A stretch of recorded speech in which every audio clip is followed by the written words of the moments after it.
Ashes of Creation isn't actually complicated, but a lot of its systems aren't explained very clearly. Most new players don't struggle because they're bad at the game. They struggle because the game assumes you already understand how everything connects. This channel exists to fix that.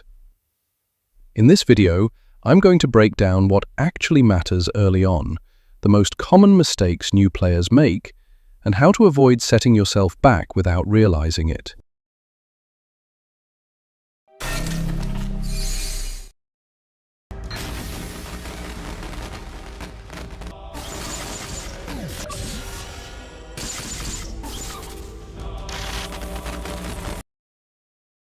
One thing Ashes of Creation does very differently from other MMOs is that early decisions don't disappear later. How you gather, what you sell, what you keep, and how you interact with other players. All of it has long-term consequences. That doesn't mean you need to min-max. It just means the game rewards patience and preparation more than rushing for quick gains. One of the most common mistakes new players make involves looting. In Ashes of Creation, actions matter more than intent. You can change your PvP state without ever meaning to fight another player. If a situation involves another player's combat, interacting with it can flag you for PvP. A lot of new players learn this the hard way. Because the game doesn't stop you first, it lets you make the mistake. If you're not prepared for PvP and you didn't help kill it, don't loot it. Processing materials feels like progress. Early on, it usually isn't. Raw materials are always useful. Everyone needs them for trade skills, crafting, and progression. Processed goods only gain value when demand exists at the right node stage, in the right location, at the right time. If you process materials without knowing who is buying them, you're often turning something flexible into something harder to sell. Saving base materials early protects long-term progress, even if selling them immediately feels slower. Tool quality matters more than most new players expect. It affects how fast you gather, it affects downtime, and it affects how quickly professions start to feel rewarding. Many players focus only on leveling their professions, then wonder why everything feels slow and expensive.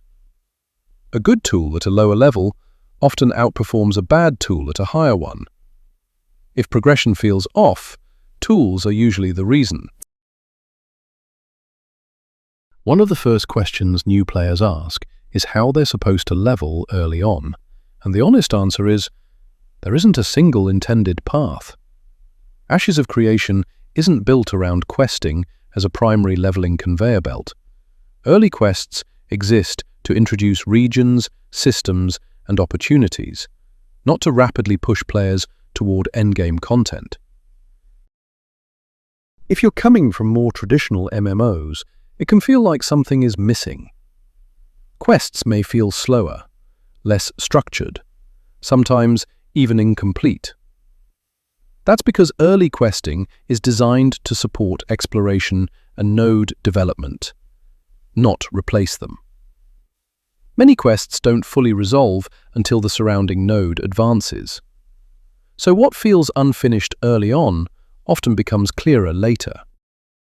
Across testing phases and community discussion, one pattern shows up consistently.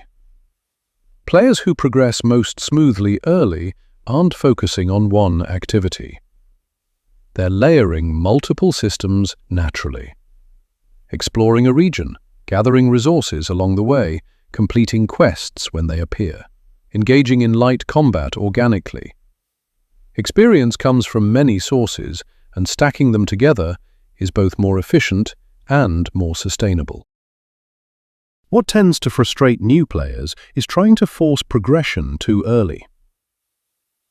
Chasing quest chains aggressively, ignoring gathering, skipping exploration to save time. That approach often leads to players being under-equipped, undersupplied, and dependent on others, even if their level number increases. In Ashes of Creation, early progression is less about speed and more about creating stability. This also explains why the world can feel quieter early on. Nodes don't advance instantly. Systems don't unlock all at once. Early gameplay is intentionally open-ended so players can influence regions before the world commits to a specific direction. The game isn't slow, it's waiting for player activity to shape what comes next. If your early leveling feels slower than you expected, that's not a mistake. It's the game teaching you how it actually wants to be played. Players who take time to learn regions, build resources, and pace themselves tend to hit fewer walls later.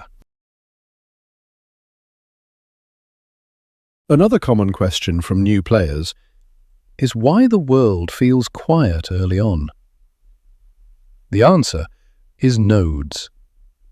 Most systems don't fully unlock until nodes advance through stages. Early stages are intentionally restrained. This isn't missing content, it's pacing. As nodes grow, the world grows with them. The Destiny system exists to guide new players through the early game. It's temporary. It doesn't lock you in. Use it early to avoid mistakes. Ignore it later, once you understand the systems and want full control. Ashes of Creation rewards preparation, not just hours played. If you don't have time to research every system, patch, or mechanic, that's what Game Guide is for. Clear answers, no filler, no wasted time. If this guide helped clarify the system, consider liking the video and subscribing for more Ashes of Creation guides like this.